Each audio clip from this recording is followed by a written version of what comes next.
Hey guys, Derek here. Welcome back to the channel. We are back to watch another episode of The Last of Us.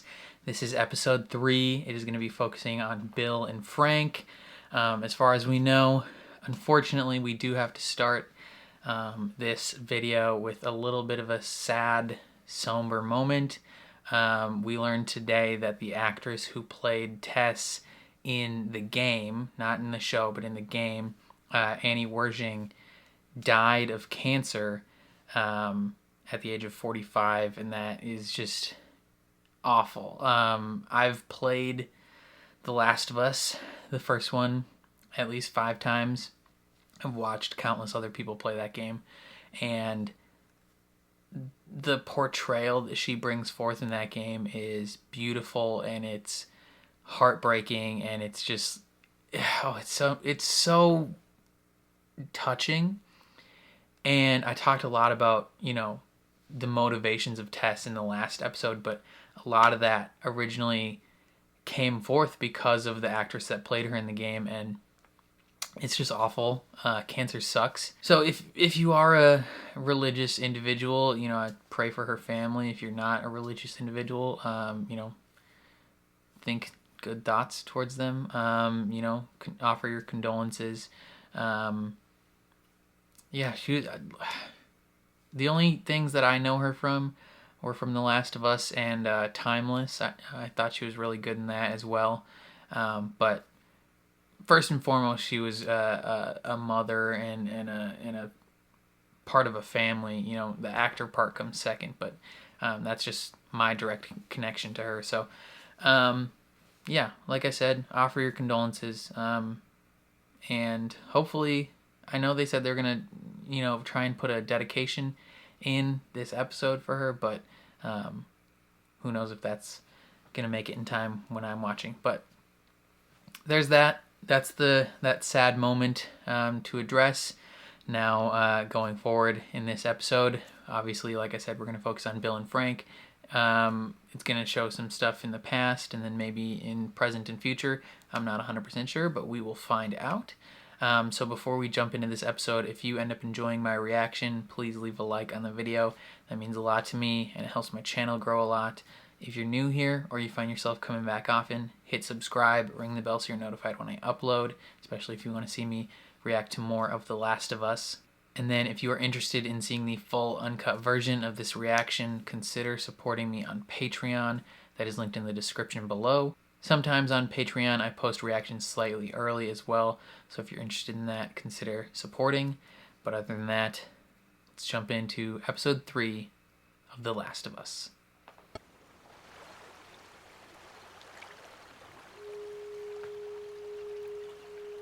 Joel's hand. Oh, he's building a little cairn, I think is what they're called, stack of rocks for Tess.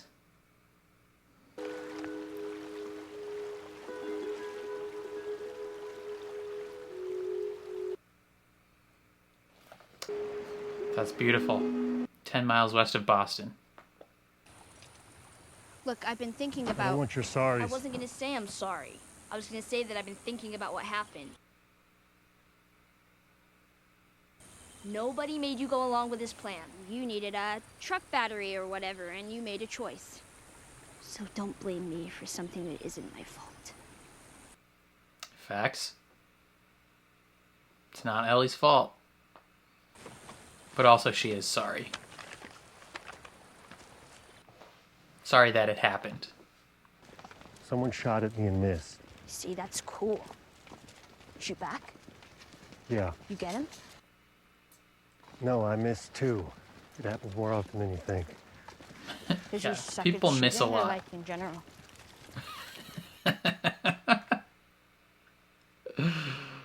Joel does not suck at shooting. Seeing as it's just the two of us, I was thinking I should No. He does not want to give you a gun, Ellie. No way. You ever play this one? Mortal Kombat. There's this one character named Melina who takes off her mask and she has monster teeth and then she swallows you whole and barfs out your bones.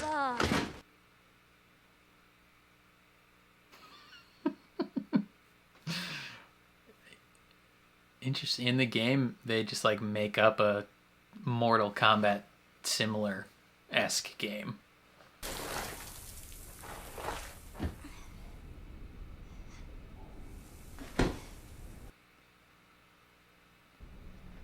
Fuck yeah. Oh, if we see a infected pop up right now, I will be sufficiently spooked. God damn it. Oh, it's just a crushed guy.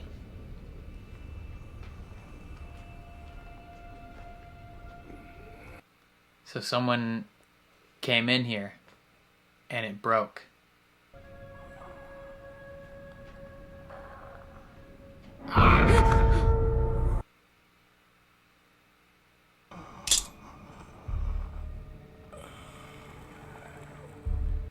Ellie, just kill it and move on, girl.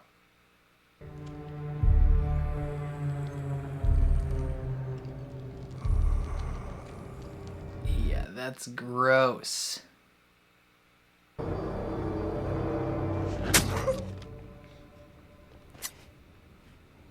Good job. That was a little sociopathic, but good job. Ellie's got a little bit of a darkness in her, and I like that they're showing that early. What are you doing? There's not much ammo out there for this thing. Makes it mostly useless. Well, if you're just gonna leave it there. No, you can't have it. Holy shit. Oh, this was one of the first promo images they released. Dude, you got to go up in the sky. Yeah, well, so did they. Yeah, but Ellie has an affinity for that type of thing. She thinks that's dope. There's certain brands of food that were sold everywhere, all across the country, across the world. Bread, cereal, pancake mix. Oh, and because he didn't get birthday pancakes.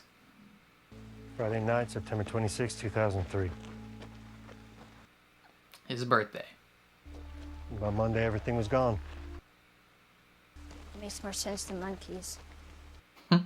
I'm sure monkeys were involved as well.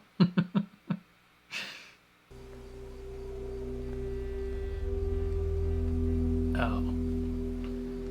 Just a lot of dead bodies. These people weren't sick. No, probably not. Just a casualty of the system. I kill them. Why not just leave them be?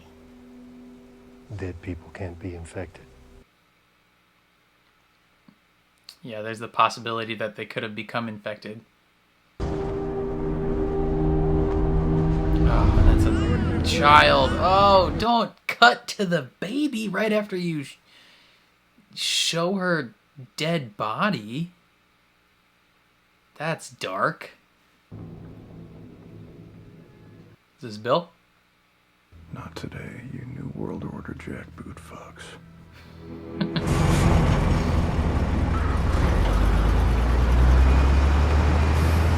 Damn. Those people don't make it. Bill would have died. Jesus Christ. Guns and ammo. That's a game reference. Got a workbench in there. Damn, Bill, you conspiracy theory jackwad. Surprised they didn't take your wine. Bill's got a nice house. That's a dank-ass neighborhood, Bill. You must have made a little bit of cash. I mean, I guess you would have had to make some money to afford a secret conspiracy theory basement. Home Depot. Dang. He just gets everything. Yup. Defense weapons. Is that a dog? Did you kill a dog, Bill? Jesus. Man's living life.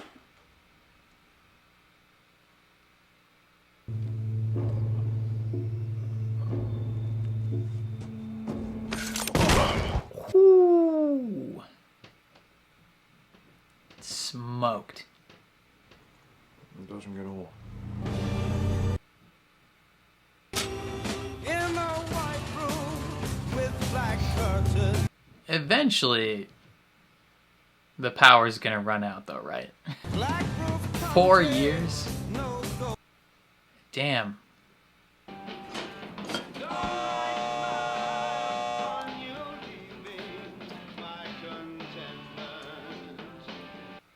Someone fell in the hole.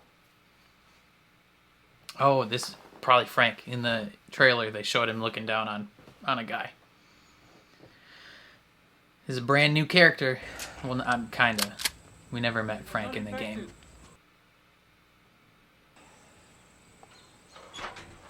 Or he's bringing a ladder. Damn, Bill. You're a big softy.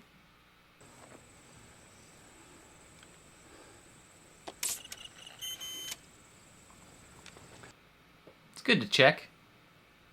I'm really hungry. Haven't eaten in 2 days. Doesn't sound very long out loud, does it? It feels long. I'm letting you go. First, my name's Frank. Oh, yeah? Yeah. Here's the thing, Frank. If I feed you, then every bum you talk to about it is gonna show up here looking for a free lunch. Not if he never And leaves. this is not an Arby's. Arby's didn't have free lunch. Arby's didn't have free lunch. It was a restaurant. Yeah, dude. I won't talk about it to any bums or hobos or vagabonds, I promise. Not even vagrants. Come on, Bill. Billiam. Give him some of those dank carrots. But you do have to sit as far away as possible.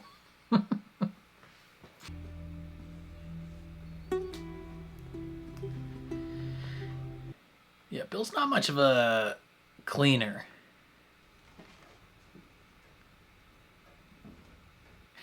He's like, you disturbed my dust.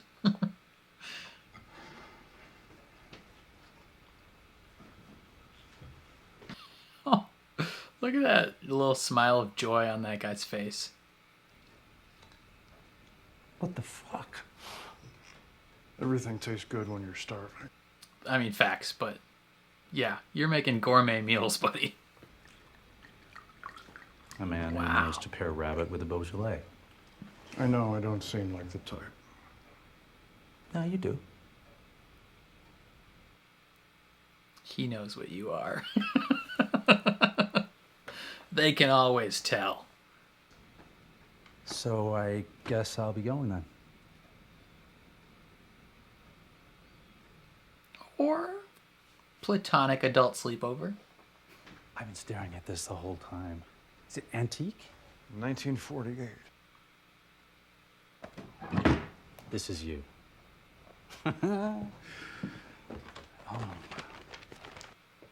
Frank's a goofy guy.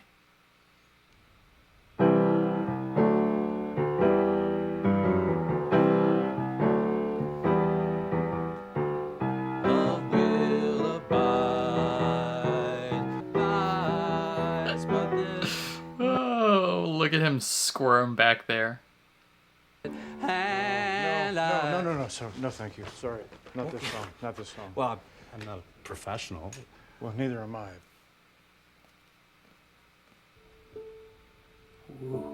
Love will abide. Slow and tender. Sounds like good advice, but there's no one at my side. There is now. That's what someone They're so cute. told me. This is wonderful. And I think I'm gonna love for a long, long time.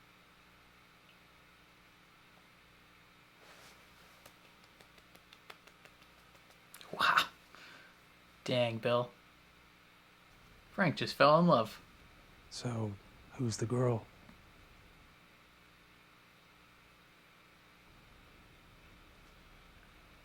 There is no girl.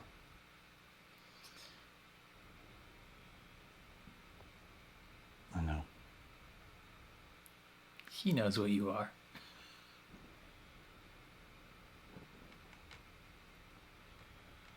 Oh. Wow. Wonder if that's the first time he's ever kissed a boy. What's your name? Bill.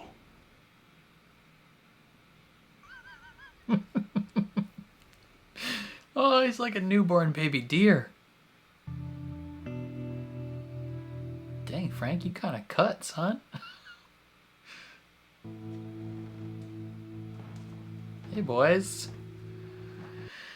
Is this pre or post bedtimes?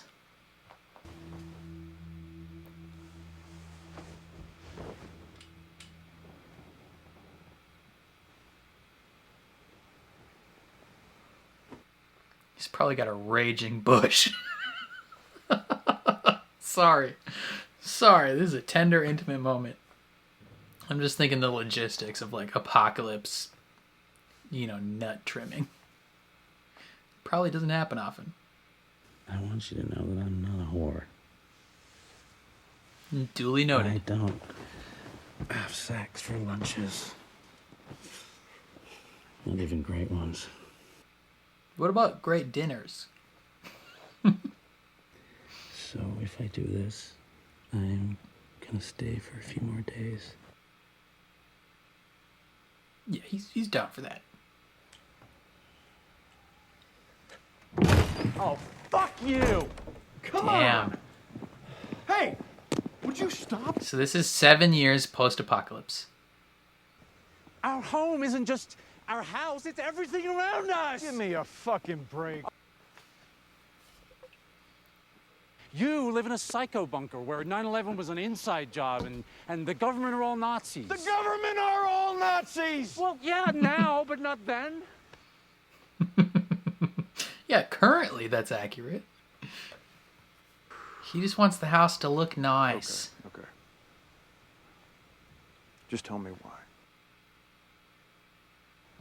This is my street too. Just let me love it the way I want to. This really is just, it's amazing.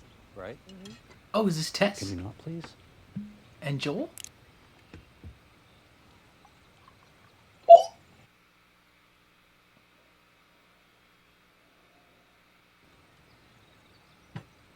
A little dinner date. A double date. Can I just say, gun aside, which I Oh, get, you beautiful Anatorf.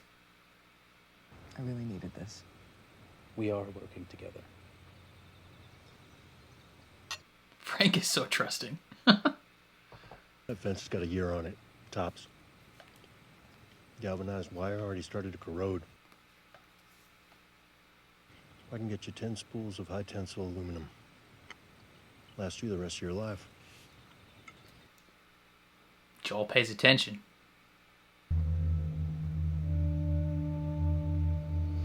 It's so interesting to see his like hard exterior compared to the like the delicate, naive, unexperienced individual that first interacted with Frank.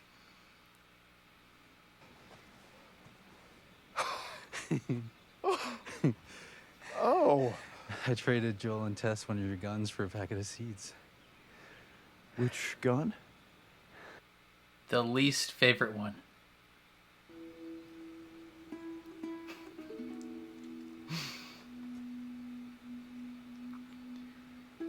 God, I wonder.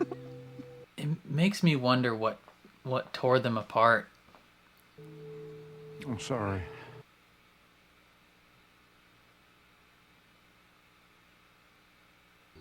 Getting older faster than you. I like you older.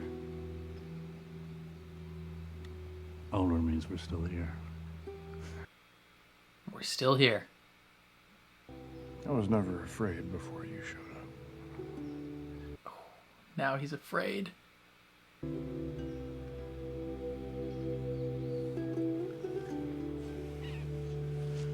No, on the strawberries. Yeah, you traded a gun for those. You don't want to crush them. Oh, the Raiders. Just like Joel said.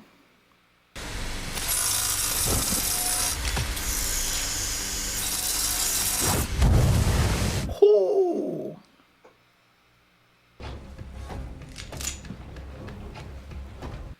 Bill's probably out there already shooting him. I would not have gone out there.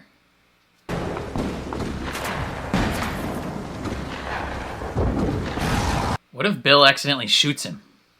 Bill! Bill! Get inside! Oh. Gotcha.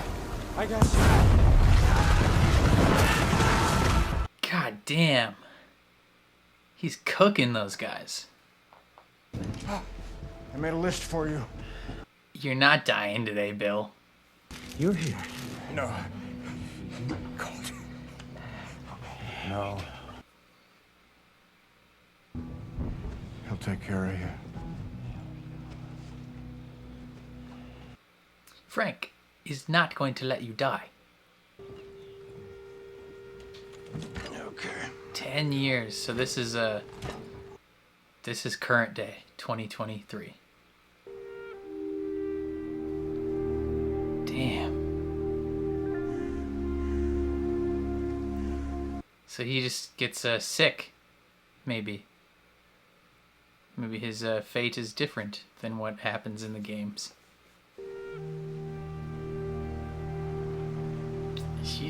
They made them old. Dang. I don't think Bill was this old in the game.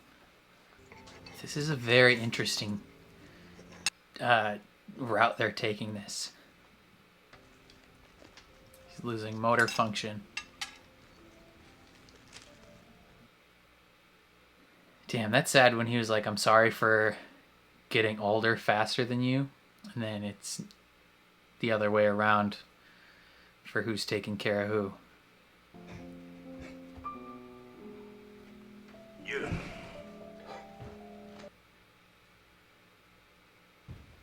I don't want you falling asleep in the chair. I won't. You will, and then your feet get blue. Bill. I'm not fighting about it. Back in I bed. promise you I'm gonna stay up. Because this is my last day. Does he have ALS? Seems like ALS would be Bill. something that would claim him. Mm-mm. Damn, they made this way more sad than in the game. Just give me one more good day.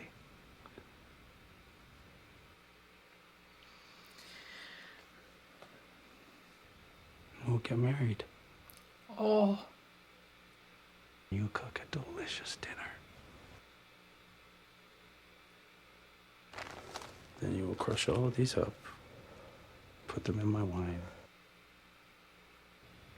and I will fall asleep in your arms.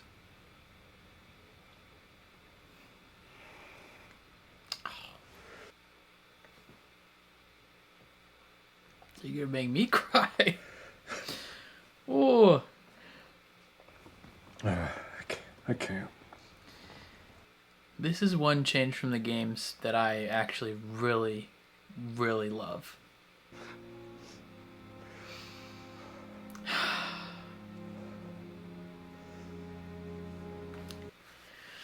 This is so sad. This reminds me, weirdly, of a episode of a show called The Magicians, where these two characters kind of grow old, fall in love. They have a kid somehow, I think, if I remember correctly. And then one of them dies, and it's just like, it's very reminiscent of that. If you've ever watched The Magicians, I think it's season 2 or 3. I think it's season 3 of The Magicians. God, this is beautiful. This is such a beautiful episode.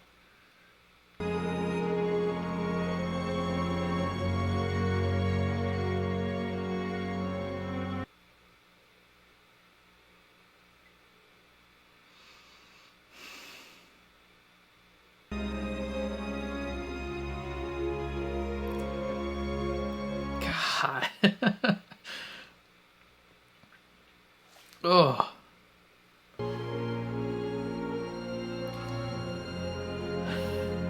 So bittersweet. God. I love the game, but this route is so much better than what they went with in the game. Now they sit near each other, they don't sit across. Same wine from the first time they met.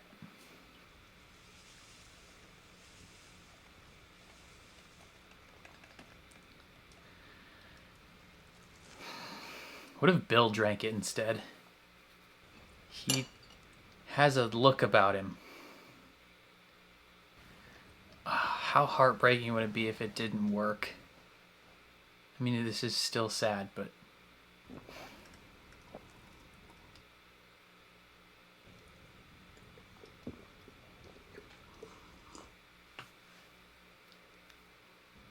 Were there already pills in the bottle? Enough to kill a horse. I'm satisfied. And you were my purpose. Take me to bed. Take me to bed or lose me forever. Show me the way home, honey. You guys know that reference? Top Gun. Come on, guys. Top Gun. Will he even make it to the bed?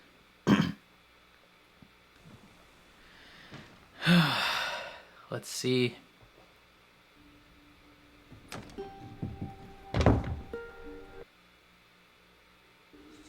To whomever, but probably Joel. I figured I fall under whomever. Just a little bit. I'm guessing you found this, Joel, because anyone else would have been electrocuted or blown up by one of my traps.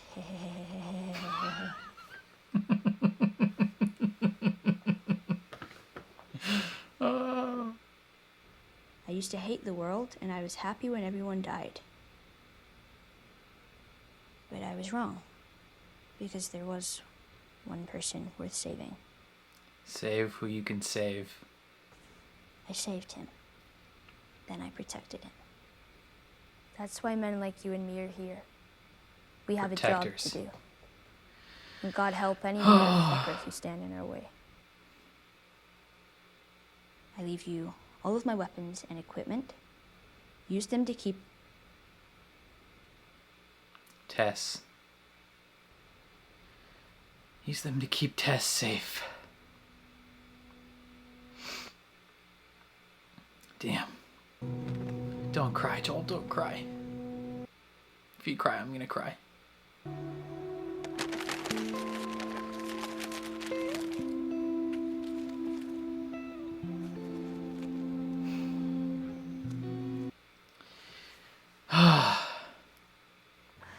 Listen, about Tess. If I'm taking you with me, there's some rules you gotta follow. Some ground rules. Rule 1, you don't bring up Tess, ever. Rule 2, you don't tell anyone about your Straight line reading, condition. baby. Straight from the game. You do what I say when I say it. We clear? Yes. Are we clear? What you say goes. Ellie, I swear to God, if you steal a gun from here? This guy was a genius. A mad genius. Dude, No. there's a wall of them. And they're all for Joel. He's gonna put them all on his back. Like a pack mule. The red shirt from the game!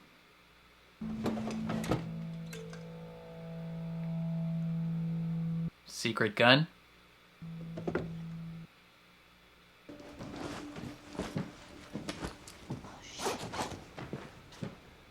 Well, don't you look pretty? Shut up.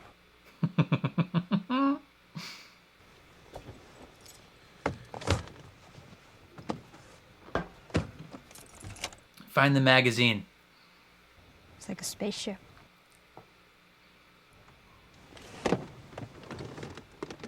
She has no idea what a seatbelt Seatbelt. is. Leave it. Oh, this is good. This is Linda Ronstadt. Do you know who Linda Ronstadt is? You know No. I know who Linda Ronstadt is. This show's so freaking good.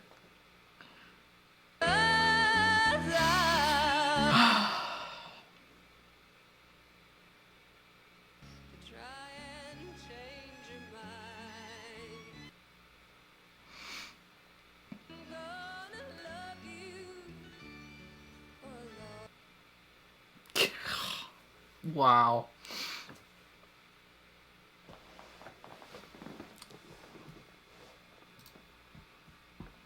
That was really, really good. God, I love the change they made from the game.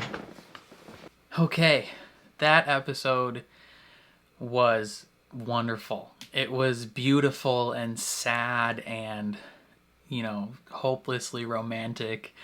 And I loved it. I loved it. This was easily, in my opinion, and both the creator's opinion, they talked about it in the post-episode thing, this is the biggest departure from the game, the story of Bill and Frank. And I had mentioned this in, I think, my post-episode of episode 1, I believe. I talked a little bit about Bill and Frank, but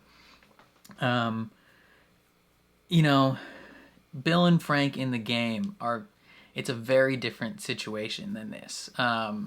And so this, okay, I want to make sure that people know this next couple minutes maybe is going to be slight spoilers for the game. So if you haven't played the game, I'll put like timestamps in the description, and hopefully it shows up in the chapter format at the bottom. But consider this your spoiler warning for Bill and Frank in the game. Okay? All right, here we go. So in the game, we meet Bill. Like, we hang out with Bill. We go do things with Bill, and him and Ellie interacting is super fun and witty banter because they're just like shitheads towards each other. And Bill is this grumpy, angry, paranoid individual. And you and him go on this you know, mission to get a battery for a truck, right? Like, that's the whole thing, is Bill knows where a battery is, and that's the first time you encounter a bloater in the game. And you know, I think you know that Bill and Frank were a thing. Like Joel asked him about him, I think, or I forget the exact way it's brought up, but you learn about Frank in the game, and you know that they were together, and then you find a note. You find a note in some separate house next to a dead body that's hanging. So this person hung themselves, and you find a note, and it's from Frank to Bill, and he's essentially like calling him a horrible person, saying like, you're a shithead, like I wish I never would have met you, like you ruined my life type thing, like and like I think he says like, I hope you find my body knowing it like it's your fault or something like that. And you choose in the game, well, you don't choose, but the character chooses not to tell Bill about that. And then, you know, Bill helps you get out on your truck, and he doesn't die. You don't see Bill. He doesn't, you know, he helps you get away, but then he stays and lives in his town. And there's very subtle things that point towards Bill and Frank being gay, because he just talks about like how Bill had a partner, like a guy that he worked with, and they don't ever expressly say that Bill is gay, but there's a ton of context clues that lead you to that conclusion.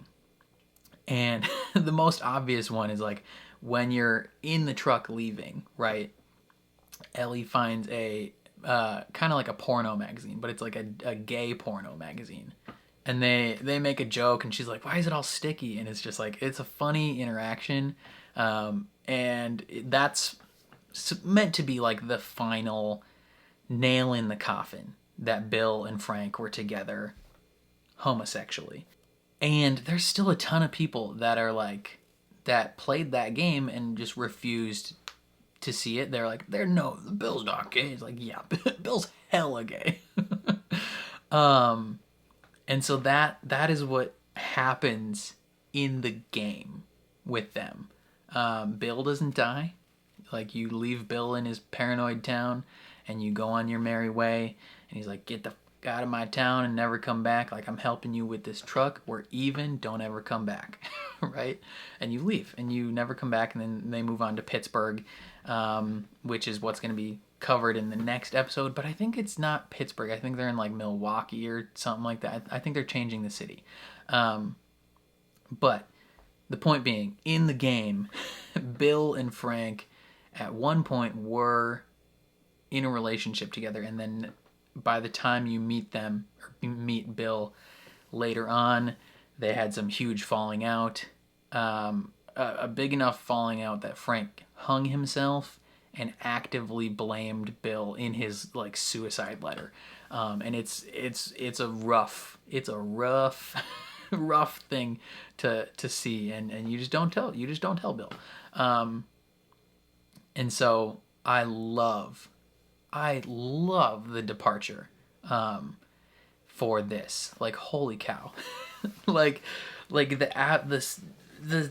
it's so different from the games, and I guess we're now done with spoiler, but the way they spend this entire episode, not the entire episode, but like 90% of this episode with Bill and Frank, and they talked about how they're showing the passage of time through one man and the way that he changes.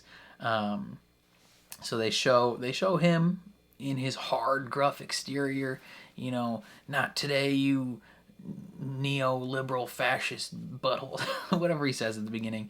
Like, hard exterior, never gonna make friends with anyone type guy, to then meeting Bill and initially wanting to shoot him. And then, you know, they have lunch and they play piano together, and it's like this, it's really cute, honestly. Like, their relationship early on was super cute. As Frank slowly realizes who, you know, what Bill is. And if you've talked to any gay person before, they will tell you they can always tell. I can't tell you how many gay people I've known throughout my life where like someone who was in the closet will come out at some point down the line, and like every other gay person that like knew them is like, yeah, it was obvious. Even people that are like still in the closet, like somehow queer people have this sixth sense, so to speak. I don't know. But so Frank knew. He's like, "I know what you are." And he plays that beautiful slow rendition of that song on piano, and just just to make sure. Like he's like I'm 9,000% sure, but just to be 10,000% sure, who's the girl you're singing about? And he's like, there is no girl. And he's like, yeah, I know. It's like because I'm guessing maybe Frank has been in that same exact position of, realizing, like coming to the clear realization of what, who and what you are, right? The moment where Bill is realizing that he has feelings for a man, and Frank recognizes that, and they kiss, and then they bone, and it was so cute because in that moment, this hard, gruff exterior man of Bill is so fragile and so naive, and he's like a giddy little kid almost, but like a newborn baby deer. Like he's just awkwardly giggling a little bit and like stumbling his way through this sexual interaction with this guy. And obviously Frank is more experienced, but it was so endearing to watch. And then you cut to them being like in an actual relationship, and not just like a completely lovey-dovey one. Like they have their arguments and stuff. Like it's a real loving relationship where they're arguing about like how the lawn is gonna look and how to upkeep their little neighborhood. And it's just like you see Frank chipping away at the hard, gruff exterior that is Bill, right? Like Frank has a way of getting what he wants, but he's not like manipulating Bill. Like he's positively manipulating him. Like he's lovingly manipulating him to become a better version of himself. And you just see these cute moments of them jogging around the street and planting strawberries. They meet Joel and Tess. Oh, we get to see Tess again, and she's like this like somewhat more I don't want to say attractive, but like put together, not as grungy and dirty version of herself. Like they're younger. Joel and Tess are younger. They haven't been through as much life as they will when we meet them previously. I mean, Joel is still like hard, and he still knows things, and it was great to see them interact and kind of build an unwilling relationship. Bill he's still just like, I don't need this, and Joel is like, that fence is falling apart. It's gonna last a year at max. I can get you stuff that will last you guys for as long as you need, right? And then warns him about raiders, and they go on their merry way. And that you get enough from that interaction to see like that they continued that relationship enough to the point where like in his final note, he's like, if anyone is gonna read this, it's gonna be Joel. You see these two men just grow old together, and I made a comment during the reaction. I was like, damn, like he's getting old. Because at that moment I was expecting him to at some point like interact with Joel and Ellie, and I was like in my head I'm remembering, I'm like, I don't think he was this old in the game. Like he's not that old.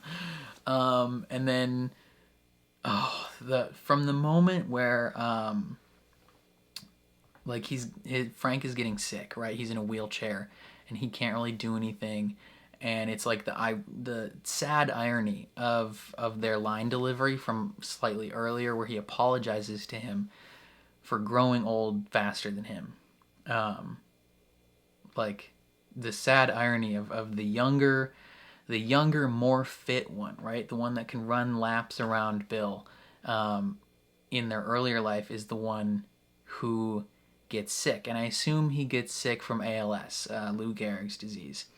And he's confined to this wheelchair, and it's just like, it's just that extra bit heartbreaking. Like that of the two of them, the one who's the younger, fitter, more active, more hopeful and optimistic is the one that finds himself starting to be trapped within his own body. Similarly to the infection, to the cordyceps. Like it's it's gotta feel somewhat similar, maybe, to Frank. Like I mean, they've probably had these discussions about Infected over the course of the years of like what is it like, and they've described, the showrunners have described the showrunners and the game runners have described the infection as like you're slowly going insane, like in your own head, as it like takes control of your mind and you're hallucinating and seeing things, and you slowly lose control of your body until eventually you are no longer there. And it's freaking ironic as heck that the disease that would have ended up taking Frank is very, very similar to that. And he is not going to go down that road. He's not going to have Bill, spend his days, tirelessly caring for him and making sure he can go on, right? So he requests one final good day where they go out and they have a date, a day-long date where they eat good food and dress up and get married. Oh, the scene where they get married was, I was crying. I was like, damn, man, this is heart-wrenching. Because it's just so sad. And then, like, they have the dinner and it's got the same wine from the day they met, and it's just, it's so good. It's so good, and it's so sad. And he crushes up the pills, and I was like, is he gonna drink it himself instead of giving it to Frank? I was trying to think of hypothetical situations where they might end up having a falling out or a fight to make it similar to the game. And then, I was expecting, maybe he does it himself and he's like, I can't do it. Or he just straight up refuses to do it. But no, he gives it to him. Turns out he also had some in the bottle. And like Frank says, it's very romantic. That, it's very Romeo and Juliet. That if one of them's going out, he's like, I've lived a life. I am satisfied with the way that I have lived and the way that I have loved and the way that I have been loved. And if he's not going to have him in this world anymore, he doesn't want to be in this world anymore. And it is romantic. I'm not going to lie. There's something that's said about old people often is, and it's not just said, I feel like there's, statistical evidence of this, of like when old people, like actual old people, not like your typical like grandma and grandpa, like 60, 70, whatever, but people who are like 70 and above, who have spouses that die, it's like a weird thing of like that other spouse tends to die fairly soon after that. Like they don't last a ton, which is crazy. And so he's like, I'm going to, and they go to bed together and they die. And this was another moment I was like, is Bill gonna wake up? Is this where Bill becomes the crotchety man that we meet in the game? But no, they just die, and it's sad. And he writes a note to Joel, essentially being like, hey, like he writes a note to Joel that I think also is going, like, everything that Joel is experiencing is one more piece, one more puzzle piece, one more step in the road that is driving Joel towards vulnerability, right? Like he's closed his heart off all these years, and every episode so far we've seen, piece by piece by piece, this hard wall coming down. And I think this letter from Bill is one more piece on that road of being like, hey, I used to be this gruff man who didn't think he needed anyone. And then I found someone to save, and I found someone to protect and to love. And granted, in the note, he's talking about Tess, but I think it could go a long way towards talking about Ellie, right? Like he's like, this is our role. Me and you, Joel. Like, this is our role. We protect them. We do what we can to keep them safe.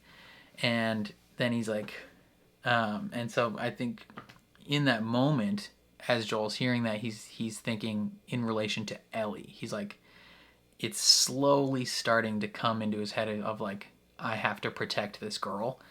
Whether he has that thought like fully formed in his head at this moment, we don't know. But I think there's at least the vagueness of that thought in his head where he knows at this point that he is going to, at minimum, make sure Ellie gets to the Fireflies in Wyoming. Right? Because if you remember from last episode, he's talking to Tess when Tess was dying, and she says, get her to Bill and Frank. They will take her. And he's like, no, they won't take her. And technically, he's right. They won't take her because they're dead. But he now has to continue that mission. And then the last couple of lines, he's reminded of his failures again, like they said in the post-episode discussion, where he failed to save his daughter, and then he failed to save Tess. He cannot fail to save Ellie. It's gonna be a driving point for him going forward. And yeah, it's next episode. They showed in the preview is gonna be the Pittsburgh section of the game, but I think they're changing the city to Milwaukee, and I think they're adding an additional storyline as well. That lady, where she said, "Where is he?" That's not in the game. I don't know anything about that, so I'm very curious to see where that leads next week. But yeah, man, this episode was so good. Even the freaking early episode part where they're just walking. They're walking through the woods, and Ellie is like, "Hey, don't blame me for this because it's not my fault." And she's just very matter of fact about it. And Joel doesn't take offense to her saying that. He's like, "Yep." In his head, he's like, "You're right.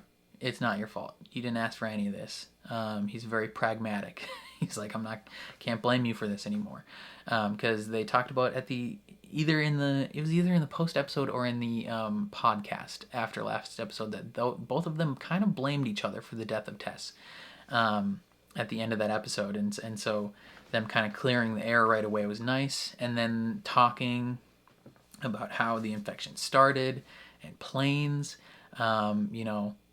Ellie, you see throughout this episode that Ellie's having a fascination with the idea of going up in planes. She mentions how cool it is that they got to go up in the sky in a plane, and then when they're in the truck, she says it feels like they're in a spaceship, and she's just in awe. That's really cool. You see her looking at all the artwork that Frank made, and just getting a little bit of fascination for that. And you also saw her take a gun. That was a key thing to keep an eye on. But then she also is directly confronted with the horrors of this world, both in terms of the infected, but in terms of the real people as well. Where they come, I don't even remember. I'm just, my mind is so focused on the Bill and Frank stuff that I don't remember which event came earlier, whether it was the gas station that they went to, right, or the grocery store, or the pile of bodies. But they see I think the grocery store came first, but she sees the infected, and she gets real up close with it.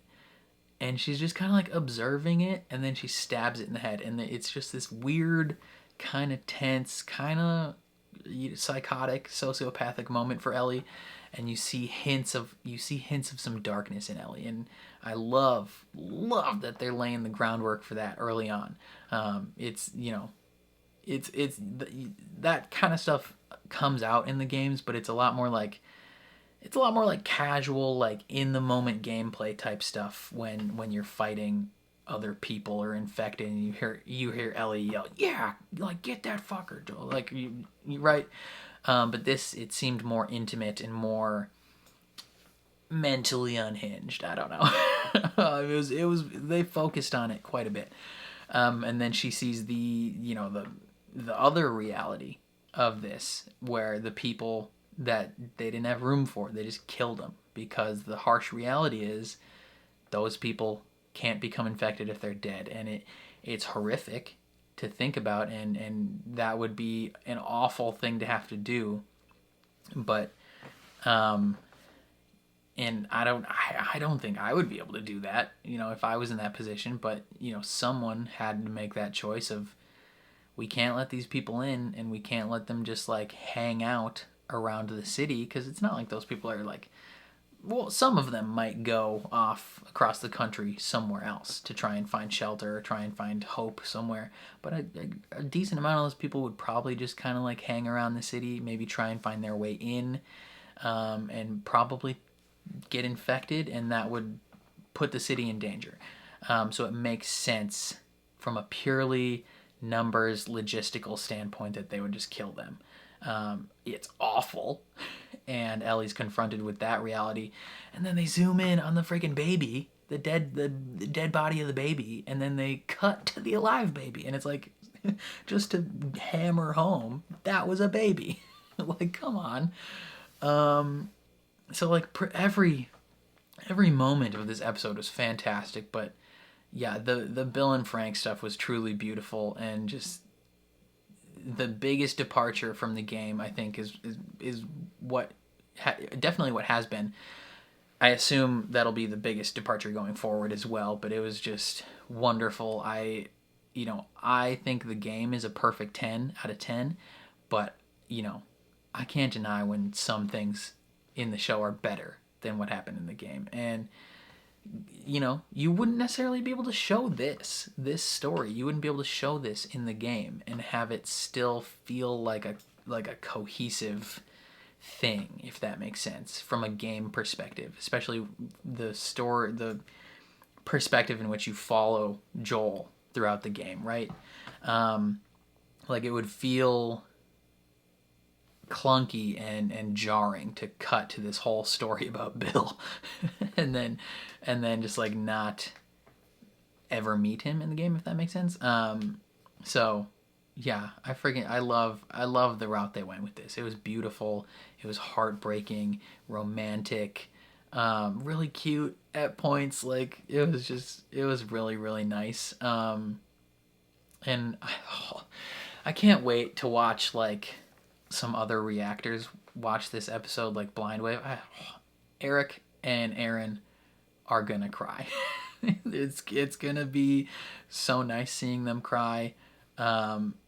Various other reactors, it's gonna be a pleasure watching other people cry just like me. Oh man, that's what's so beautiful about like these things is when you watch and experience them with other people, you can just you get to experience those emotions all over again. And I'm so excited, because this was legitimately wonderful.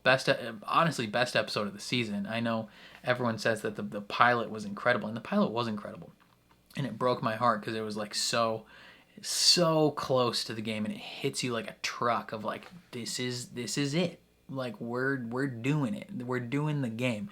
We're not doing our own idea of the game. We're doing the game. And then this episode is like, this is beauty. This is additional things that could have happened that just enhance the story of the game. Oh man, I feel like I'm just gonna keep ranting and raving about how wonderful this episode was. I tried not to spoil things. That's good. I know some people were making comments in the comment section about me accidentally spoiling things for the future of like the game. I thought up to this point that I'd pretty much been revealing pretty minor things, because like the things I revealed like about Ellie and her nature it doesn't really affect the story of the first game in any way, and you learn later on about that stuff, but it doesn't really affect big things in at least for this whole first season. It won't affect things. So I thought it was pretty minor stuff. And then I don't know, sometimes I'm gonna make sure I don't spoil things, or if I am gonna spoil things, I'll preface and make chapter markers and stuff. But sometimes it's tough because like this game, I forget that people haven't experienced this game. It's like when if I was talking about the friggin' Avatar, like the first Avatar movie, like if I was spoiling things about that when, you know, talking in everyday life, like I just assume that people have played it sometimes on accident. And not just that people have played it, but it's like a 10-year-old story at this point. Like the first game came out in 2013. So sometimes you forget that, you know, not everyone that is watching this has played the game, even after 10 years. So don't worry, I will make sure I don't spoil any major things or anything that the show hasn't already revealed to us, right? Like if the show reveals something to us, I'll say it. But yeah. And then if I'm gonna talk about spoiler stuff like in a post episode thing like I did now, I'll preface and do chapters of non-spoiler sections and all that jazz. So yeah, so no worries. If you're watching at this point and you're concerned about spoilers, you can rest easy. I will not spoil anything. But also, please, as soon as this season is done, play the first game. Like, please, I am begging you. As good as this show might end up being, the game is truly a special experience. Especially play the first game to experience the crotchety Bill and experience the Tess from the game. You know, in tribute to the late actress that portrayed her in the game. Play that game. It deserves to be seen. Again, condolences to her family. That sucks. Cancer sucks. I hate cancer. It's the worst. And man, the closer they get to curing cancer, the better off humanity is. Man, and especially like the content of this episode, the content of last episode and this episode makes that news suck all the more. So, yeah, I don't know. Hug your loved ones. You know, go give your mom a hug. Go give your dad a hug. Go give your sister or brother a hug. You know, if you have someone you love, go hug them and tell them you love them, because you never know. Honestly, you never know when the last chance you're going to get for that is, so do it if you can. But I think that's all I got to say. Again, this episode was brilliant. It was beautiful. It was heartbreaking and romantic in all the most perfect ways. Murray Bartlett did, I think that's what they said his name was. He did great as Frank. Nick Offerman, good old Ron Swanson himself, was so good as Bill. Like the complete departure of, well, not complete departure, like half departure of that character from the game to what it is in this episode. He was brilliant, especially the moments when he's unsure and awkward. Like it was so good. Freaking wonderful. Great to see Anna Torv's Tess again. I honestly thought we were never going to see her again in another episode, so seeing her here was great. Again, Pedro and Bella as Joel and Ellie, always great, but it's nice to see them bond a little bit, not necessarily like, well, not even like bonding, but like softening to each other. Like, as fun as it was to see them be so antagonistic at the beginning of the series towards each other, it is equally as great to see them soften. I've heard from various sources, like on the internet and from people I know in real life, shout out to you, Lola, that some people, like new people to the story, don't like Ellie. And it's wild to me. Because, like, in the game, Ellie is so endearing, and you just immediately fall in love with that character. So to hear people don't enjoy Ellie, like new people don't enjoy Ellie up to this point is heartbreaking and infuriating to hear. But it's also very exciting to see those people, hopefully to see those people's opinions of her change and come all the way back around.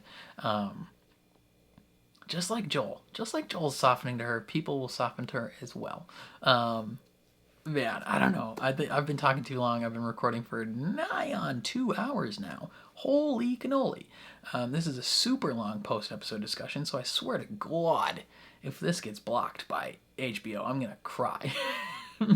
Because it took me 3 uploads to get the first one live in a watchable format. Still tons of blur. So hope the second one's fine. That's up, no problem. So hopefully this one does not have any issues, because that would be a friggin' bummer. But yeah, I don't know. I've been talking too much. I would love to hear your opinions of this episode down in the comments below. What did you think of it? If you've played the game, how did you enjoy the departure from the game's story? If you haven't played the game, what did you think of this episode? Definitely leave a comment down below, even just to help the algorithm. But no, that's all I gotta say. Again, this episode was brilliant. If you enjoyed my reaction, please leave a like on the video. It means a lot to me, helps my videos get seen more. If you're new here, hit subscribe, ring the bell so you're notified when I upload, especially if you want to see me react to more of The Last of Us. And then if you want to see the full uncut version of this reaction, consider supporting me on Patreon. That is linked in the description below. Again, sometimes I post these reactions a couple hours early, maybe, on Patreon. So if you're interested in that, consider checking it out. But otherwise, thank you for watching, and I'll catch you guys next time.